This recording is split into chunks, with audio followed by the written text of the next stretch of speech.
Señoras y señores, muy buenas noches. Bienvenidos al telediario de Al24 News. Actualidad de este 8 de noviembre, Argelia y Pekín reconducen su cooperación estratégica global para 2022-2026.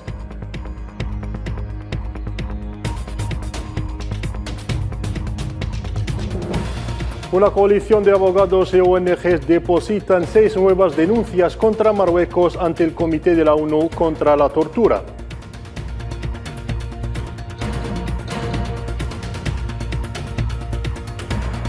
Los estadounidenses votan hoy para renovar su Congreso y su Senado.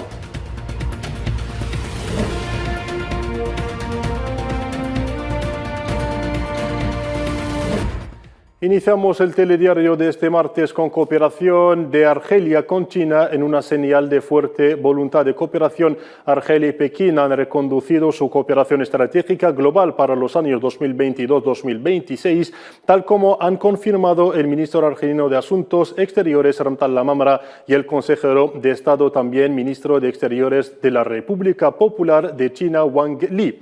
Se trata del segundo acuerdo de amplia magnitud firmado entre Argelia y China y que comprende la intensificación de la cooperación en todos los ámbitos de la cooperación. China ha celebrado la conclusión de este convenio de importancia capital para ambos países, es lo que confirma el portavoz del Ministerio chino de Exteriores, que verán a continuación.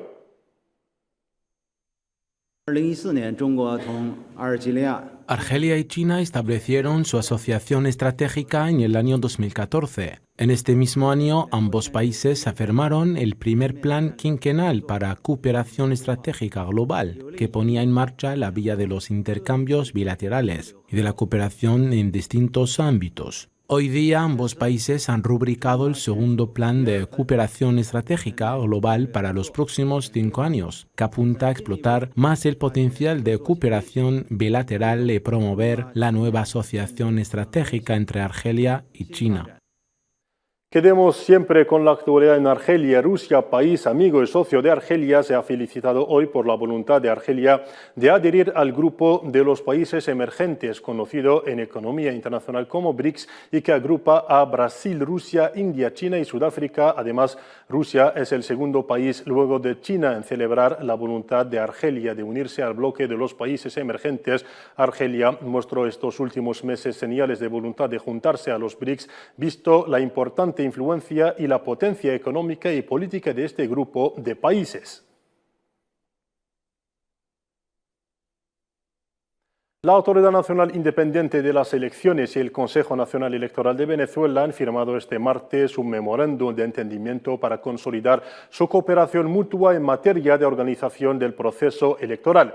En virtud de este memorándum se procederá a la creación de una comisión mixta compuesta por miembros de ambas instancias que estarán designados de común acuerdo. Esta comisión estará encargada de definir los sectores de cooperación prioritarios, además de la elaboración de programas y actividades convenidos por ambas partes. En cooperación siempre, el primer ministro argelino Ayman Ben Abdelrahman ha recibido hoy en Argelia al ministro tunecino de Asuntos Sociales Malek Zahi, quien efectuó una visita de trabajo a Argelia. El encuentro permitió afirmar la profundidad de las relaciones de fraternidad y de solidaridad que unen ambos países y dar repaso al estado y perspectivas de la cooperación bilateral siguiendo las orientaciones de los dirigentes de ambos países, a saber, el presidente de la República de Argelia, Abdelmajid Tebboune, y su homólogo tunecino Kais Saied, para realizar una integración más estratégica y un desarrollo más solidario e integrado.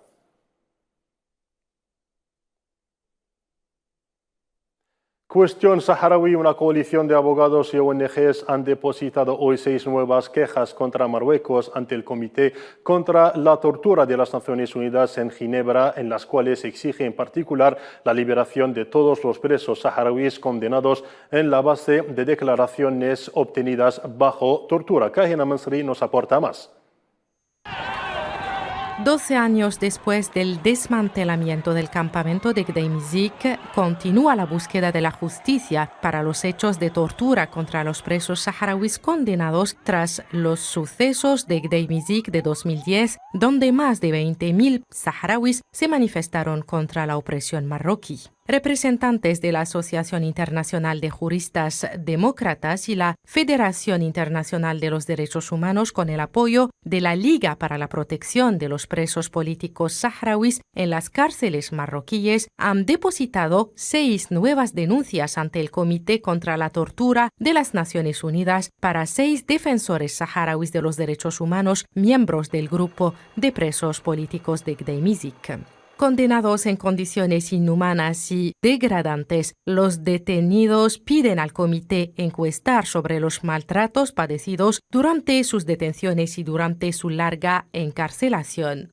La coalición de abogados y ONGs llama a la liberación de todos los detenidos condenados en la base de testimonios obtenidos bajo tortura y llama también a Marruecos, que rechaza conformarse a las decisiones del comité, a garantizar su derecho a la reparación.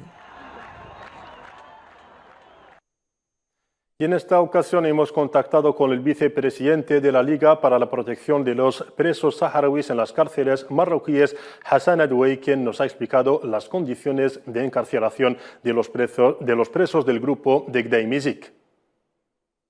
Efectivamente, los presos políticos saharauis en las prisiones marroquíes viven en condiciones miserables, la discriminación racial y las represalias, lo que los llevó a recurrir a los órganos de las Naciones Unidas, a pesar de su lentitud e ineficacia. Pero la potencia ocupante firma y ratifica convenciones internacionales, incluida la Convención contra la Tortura. Entonces, el compromiso no puede ser las convenciones internacionales para la protección de los derechos humanos son solo una plataforma para que la potencia ocupante blanquee su imagen a nivel internacional y debe ser vigilada en los procedimientos. En este contexto, estamos dentro de la Liga para la Protección de los Presos Saharauis en los territorios ocupados del Sáhara Occidental y en coordinación con un grupo de abogados internacionalistas de Francia, de Italia y de Suiza, hemos decidido confiar en los mecanismos internacionales a pesar de su debilidad. ¿Y por qué? Primero es arrojar la luz sobre el sufrimiento de 12 años de detención arbitraria y malos tratos y torturas de activistas saharauis, cuyo único pecado es defender los derechos de su pueblo. En segundo lugar, exponer las políticas de ocupación y exponer su feo rostro a la comunidad internacional. Me gustaría aprovechar la oportunidad para hablar sobre la situación de los presos políticos saharauis en las prisiones marroquíes. Todo el mundo debe saber que un grupo de jóvenes saharauis han estado viviendo con la venganza y la tortura dentro de las prisiones de la ocupación desde su arresto hasta hoy. El sufrimiento ha trascendido los muros de la prisión para llegar a las mismas familias de los detenidos, quienes a su vez sufren discriminación, intimidad y venganza, sobre todo la larga viaje para hacer visita a sus hijos. Gracias. Acaban de escuchar a Hassan Adouei, vicepresidente de la Liga de Protección de los Presos Saharauis desde la ciudad de Layún ocupada. Quedemos con la causa saharaui, que sigue recogiendo apoyos internacionales. El partido neerlandés Sinn Féin ha adoptado durante su conferencia anual en Dublín una moción de apoyo a la lucha del pueblo saharaui y a su derecho a la autodeterminación. La moción del Partido Republicano ha sido adoptada por unanimidad por los participantes en esta conferencia, en la cual participó el representante del Frente Polisario en Irlanda, Nafi Reyes. El Frente Polisario se congratuló por su parte por la adopción de esta moción que llama a la descolonización del Sáhara Occidental.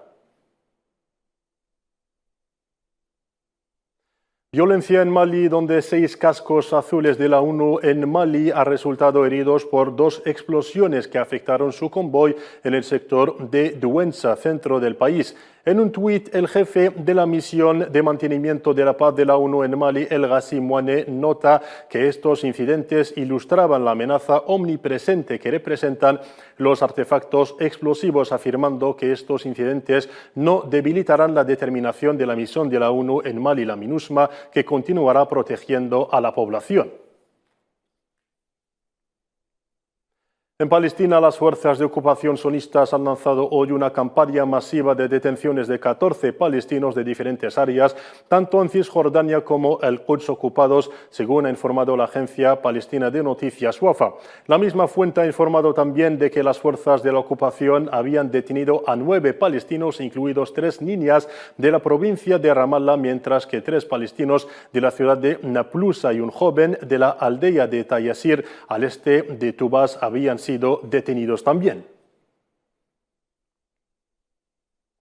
Elecciones en Estados Unidos. Este 8 de noviembre los estadounidenses celebran las midterms, unas elecciones que ponen en juego la línea política del Congreso y la capacidad del mandatario para gobernar. Miriam Labrie nos explica más a continuación. Estas elecciones permiten medir la temperatura del ambiente político en el país. Generalmente desfavorecen al partido del presidente en el poder, ya que se sanciona el balance de sus 2 primeros años de mandato. Ahora, ¿qué son las elecciones de medio término? El poder legislativo es el encargado de poner en marcha o frenar los proyectos que quieran desarrollar el presidente o los partidos. También ejerce un control político sobre el jefe del Estado y tiene el poder de investigarlo activamente. La Cámara de Representantes cuenta con 435 diputados elegidos por 2 años. Cada estado tiene un número diferente de representantes en función de su población. El Senado está compuesto por 100 senadores elegidos por 6 años. Cada uno de los 50 estados elige a 2 senadores. Estas elecciones se llaman midterms porque llegan en mitad del mandato presidencial. Este año, los ciudadanos elegirán a sus 435 diputados y renovarán 35 escaños del Senado. ¿Cuáles son los posibles escenarios de estas elecciones? Aunque se espera que el partido de Biden pierda escaños en el Congreso, estas elecciones siguen siendo imprevisibles. Lo menos probable es que los demócratas conserven una mayoría en ambas cámaras. Si los republicanos ganan ambas cámaras, tendrán mayor margen de maniobra para pasar sus proyectos de ley y bloquear los del presidente Joe Biden.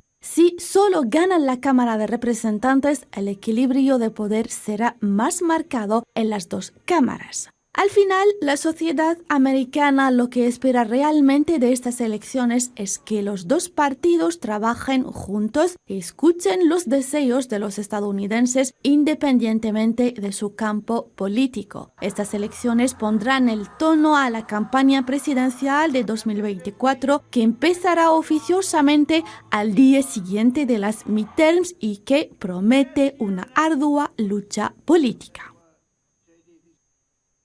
Cambiemos de asunto. La diplomacia rusa ha confirmado la presencia de contactos puntuales con Estados Unidos pese a la existencia de una tensión máxima en el momento en que también surgen amenazas de escaladas militares y ataques con bombas radioactivas. Fuentes informativas rusas han hablado de la posibilidad de encuentros en el transcurso de las próximas semanas entre representantes rusos y estadounidenses que debatirán de la situación actual del Tratado de Reducción de Armas Estratégicas.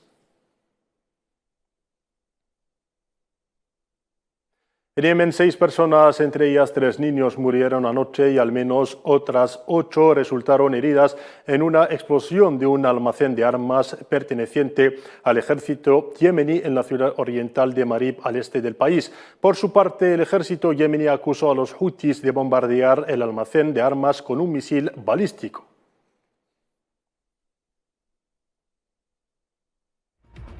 Y con esto concluimos nuestro telediario para esta noche. Podrán seguir toda la actualidad en nuestras diferentes redes sociales. Muy buenas noches.